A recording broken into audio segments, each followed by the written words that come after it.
Olá, bem-vindo a mais um vídeo. Meu nome é Adolfo. Eu gostaria de estar falando um pouquinho sobre emendas conjecturais. O que é uma emenda? Na verdade, emenda conjectural.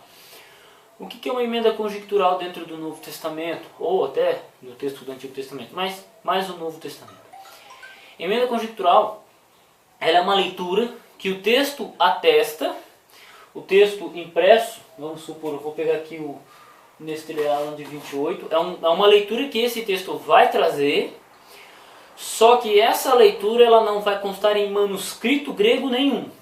Essa é a definição que eu dei, né, ou que eu tenho por hora de emenda conjectural. Essa é a definição. Então o que acontece? Você tem as escolhas entre leituras. Uma hora o texto é atestado pelo Vaticano, outra hora pelo Sinaítico, outra hora pelo Efraimita, pelo Beda, ou pela maioria dos manuscritos. Você tem a atestação de manuscrito grego.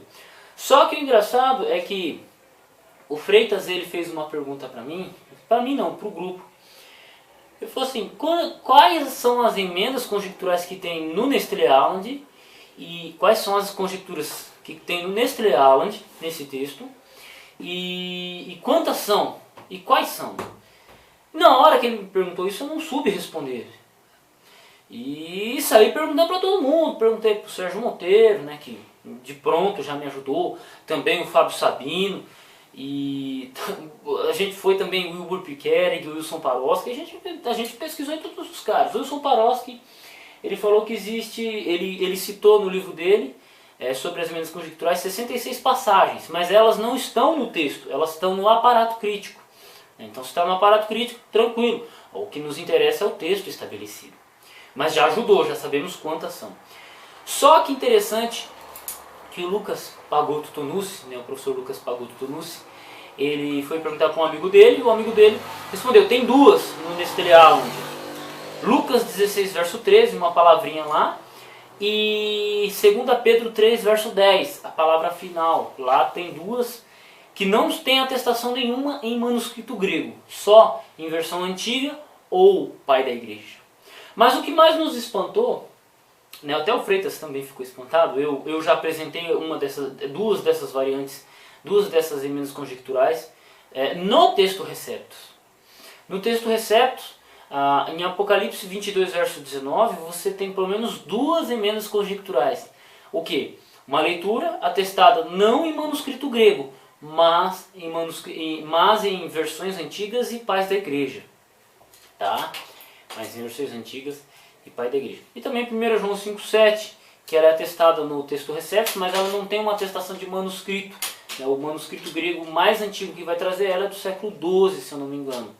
Né? E você não tem nenhuma atestação manuscrito grego, você só tem ela atestada em versões antigas, pais da igreja e por aí vai. E principalmente de cunho latino.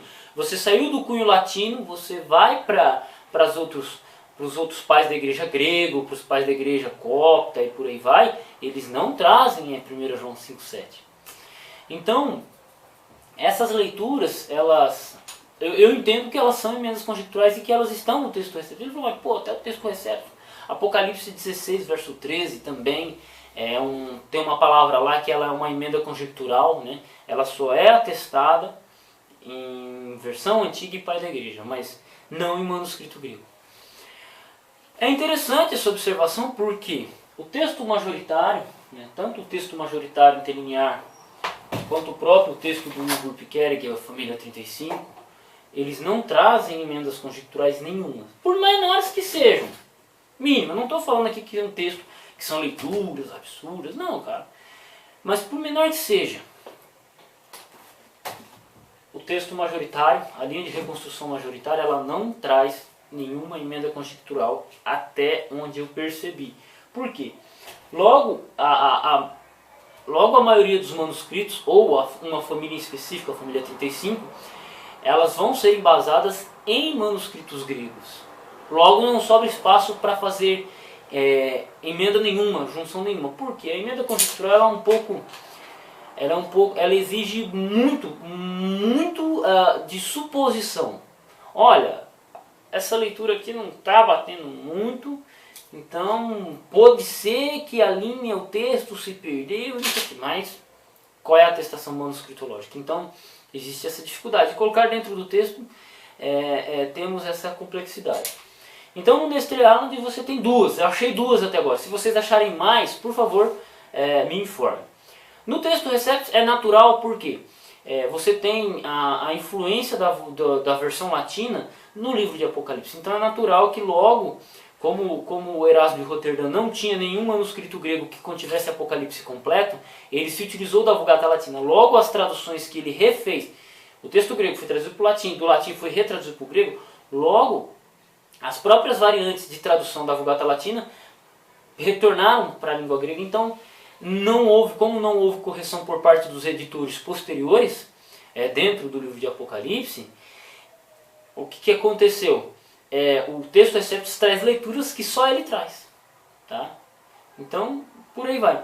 Um interessante que eu já falei no meu canal, que eu já expliquei, é que o interlinear majoritário, pelo menos esse aqui, e o Buchkerg eu posso dizer com quase certeza, eles, no livro de Apocalipse, eles concordam muito mais com o texto eclético, com o Nestlé, do que com o texto Receptus. É o único lugar do Novo Testamento em que o texto eclético concorda mais, o Nestlé Aland, quinta edição revisada, concordam mais com o texto majoritário do que com o texto Receptus.